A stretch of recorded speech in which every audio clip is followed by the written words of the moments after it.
একদিন সকালে বিড়াল খুব খুশি ছিল, কারণ তার প্রিয় বন্ধুরা সবাই তার বাড়িতে আসছিল।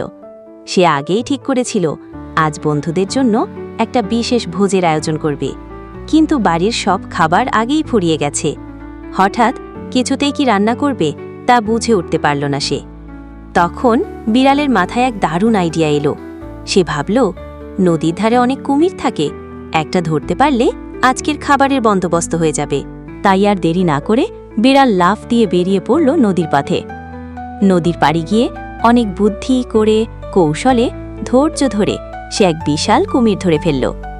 তারপর সেই কুমিরকে ঘাড়ে চাপিয়ে হাঁটতে হাঁটতে নিয়ে এলো নিজের বাড়িতে। পথের লোকজন অবাক হয়ে দেখল একটা ছোট বিড়াল বিশাল এক কুমির বয়ে নিয়ে যাচ্ছে। বাড়িতে ফিরে বিড়াল প্রথমেই কুমিরের চামড়া ছাড়াতে লাগল। এরপর বড় চুলায় তেল দিয়ে মশলা মেখে রান্না করতে শুরু করল সুস্বাদু কুমিরের মাংস।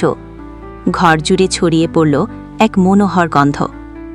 রান্না শেষে বিড়াল টেবিলের খাবার সাজিয়ে বসাল তার সব বন্ধুকে।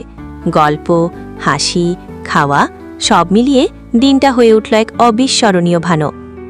সেই দিন থেকে বিড়ালের বন্ধুরা প্রায়ই বলতো, তোর হাতের কুমিরের মাংস কিন্তু ভুলতে পারি না।